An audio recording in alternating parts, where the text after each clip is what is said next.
Así que seguimos.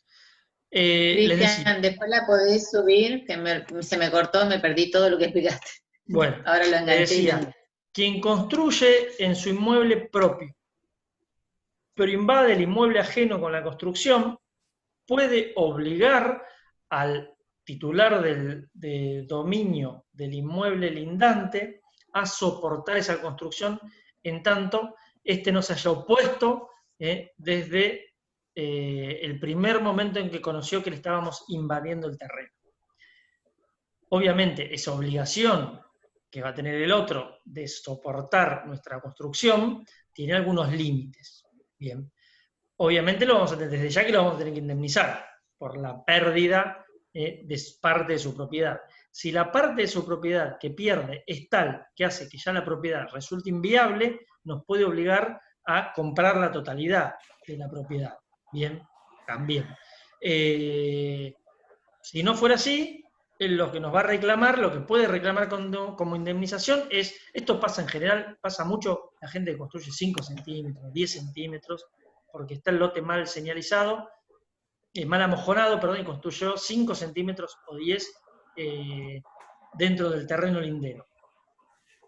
Ahí lo que puede hacer es reclamar el pago de esos 5 o 10 centímetros por el total del lote, se fija un valor y hay obligación de indemnizar, obviamente, al titular del inmueble lindero. Otras formas de accesión de inmuebles que establece el código son algo que se llama aluvión y abulsión. Perdón, siempre me confundo. Aluvión y abulsión. El aluvión es, alguna vez habrán escuchado hablar de los terrenos aluvionales. Bien, el aluvión el código lo define como el acrecentamiento paulatino e insensible, porque es muy despacito, de un inmueble que es confinante o lindero con aguas durmientes o corrientes y que se va produciendo por la sedimentación. ¿Esto qué es? A ver, en palabras sencillas, tengo mi propiedad al lado del río y el río constantemente va atrayendo sedimentos. Entonces mi propiedad, sin que yo lo perciba, va aumentando por ahí, no sé, medio centímetro, 1 centímetro todos los años y se va incrementando. Obviamente, ese terreno que se va incrementando, esa parte que se va incrementando, no formaba parte de mi derecho de dominio inicial. Bueno, a través de esta figura del aluvión, de este sedimento que me van trayendo las aguas, estos pedacitos de tierra y demás, cada vez se me va agrandando más mi dominio, mi propiedad, bien, y voy a ser titular también de eso que de eso que se fue agrandando. Bien, esto tiene que ser siempre en forma paulatina. También puede pasar en lo que es la otra forma, la abulsión, la tengo que leer porque si no, no me la acuerdo de memoria. Abulsión es lo mismo, el acrecentamiento de un inmueble, pero por la fuerza súbita del agua o alguna otra fuerza de la naturaleza. Pero acá no es que de a poquito, fui de 1 centímetro, fue ganando en mi propiedad, sino por el contrario, por alguna corriente extrema o algún otro hecho de la naturaleza extremo, se me agrandó la propiedad. O también se da cuando cambia el curso del río. Yo tengo una propiedad ribereña, es decir, mi propiedad del río, y de repente el río, por algún hecho también natural, no puede ser por un hecho de nombre, sino por un hecho natural, cambia de curso y deja de pasar el río por ahí y agarra otro lecho. Entonces, ese terreno que nace, que crece, porque antes era del río, con lo cual era del dominio público, y ahora pasa a ser mío, ahí estoy adquiriendo el dominio también de un modo distinto del de la tradición, y también lo regula el código. Porque fíjense que si no estuviera regulado, yo no tendría nunca la titularidad de ese pedazo o de esa franja. Por eso lo regula el código. Bien, creo que Cristian, sí. y si fuera la inversa, porque yo veo, por ejemplo, allá en Santa Clara o Camé Norte o algo así, Que al contrario, los terrenos cada vez son más chicos. ¿Hay algún tipo de resarcimiento o algo? No, No, se jode. si es por un hecho natural, no. Si mi terreno fuera perdiendo también centímetros por la creciente del río y demás, no tengo forma de obtener un resarcimiento. ¿Por qué? Porque son hechos de la naturaleza. No es como que me caiga un rayo y se me prenda fuego la casa. No le puedo reclamar a nadie. A su vez, creo que lo vamos a ver después, no sé si hoy, pero hay otras limitaciones también para los propietarios ribereños, que el dominio de un propietario de un río navegable, aun cuando, recuerdan, esto lo vimos creo que el año pasado, cuando hablábamos de dominio público, en el caso de dominio público, los ríos son del dominio público, sean o no navegables.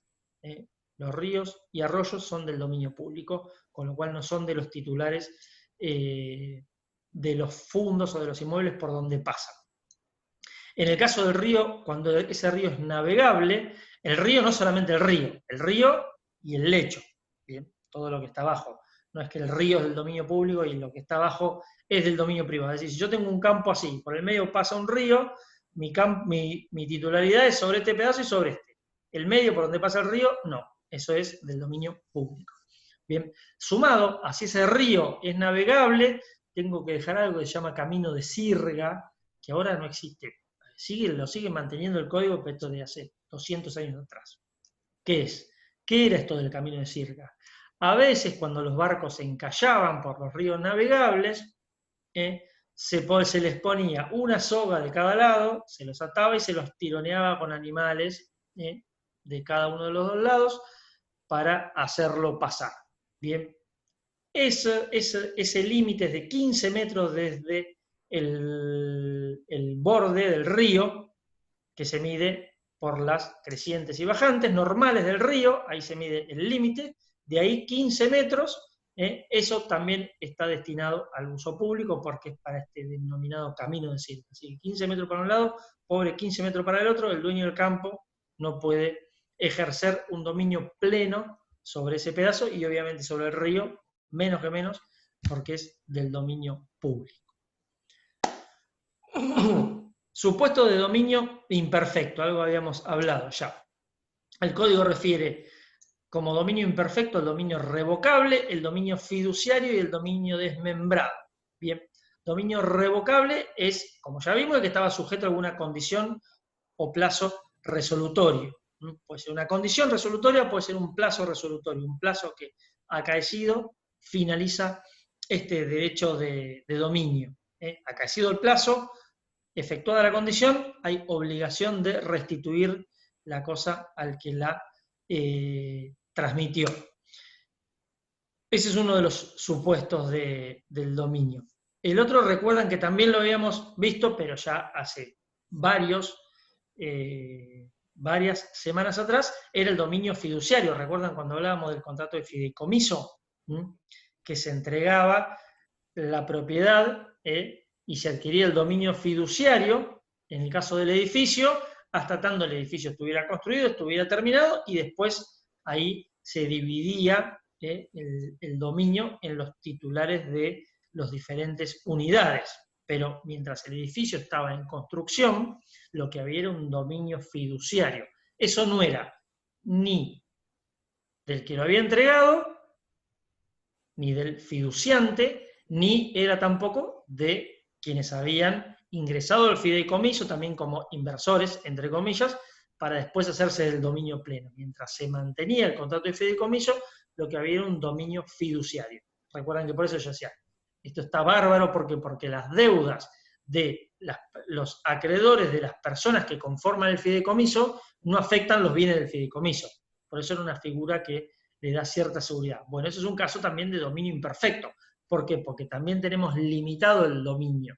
Bien, ese dominio va a estar determinado por una cantidad de tiempo mientras dure el contrato de fideicomiso. Una vez agotado el fideicomiso, quien era titular dominial ya no va a tener más el dominio. Ese dominio, que en principio era fiduciario, va a pasar a ser, seguramente, en el caso de un edificio, ejercicio de dominio sobre unidades y condominio sobre lugares comunes. Así que ese es otro caso de el dominio imperfecto. ¿Qué más me queda? ¿Lo de los barrios privados también? Lo de los barrios privados, sí, es más o menos lo mismo. Sí, no es propiedad horizontal, pero es exactamente lo mismo. Ustedes tienen derecho de dominio, siempre que estén escriturados, ¿no? Ojo, acá, después vamos a verlo, pero hay dos formas. Cuando está subdividido y está escriturado, ahí ustedes son titulares de dominio de su parcela, de su unidad, y son condóminos de los sectores públicos, igual que en un edificio. Cuando recién se inician los barrios privados, en general, esto no pasa. Lo mismo que con los edificios que están en pozo, cuando uno compra en pozo y el edificio todavía no está terminado. Bien, yo no puedo adquirir, si fuera un fideicomiso ya lo vimos, pero se pueden hacer otras figuras, por ejemplo, una sociedad, bien, en la cual yo no puedo adquirir un inmueble, el tercero B no lo puedo comprar hasta que no esté subdividido y el tercero B no sea una propiedad, no sea un inmueble física y jurídicamente individualizado. ¿Qué vamos a hacer ahí? Vamos a hacer condóminos. Todos vamos a ser dueños de eso. Puede ser a través de la figura de condominio, somos todos dueños de eso y yo tengo especificado qué inmueble me va a tocar una vez que eso esté subdividido, o puede ser como se hace en los barrios privados a través de una sociedad. Nosotros pasamos a formar parte de una sociedad, tenemos una acción, una cuota parte de esa sociedad, pero a su vez hay una reglamentación interna que dice que mi lote es el, no sé, los tilos 75. Bien, aun cuando todavía el lote identificado como los tilos 75 no esté subdividido y no pueda ser de titularidad dominial de nadie, porque tiene que estar subdividido para que sea de titularidad dominial. ¿Qué nos falta? A ver, bueno, nos queda para la semana que viene, esto lo vemos la semana que viene, los límites al dominio, los límites administrativos, las vistas y todo eso, porque está interesante y está muy relacionado con temas también de municipal y de administrativo y demás, porque en general todo lo que son limitaciones al dominio están relacionados con normas locales administrativas, y se rigen por el derecho administrativo y no por el derecho civil. Así que bueno, vamos sobre eso, la cortamos hoy y vamos la semana que viene. Esperen que pongo pausar acá.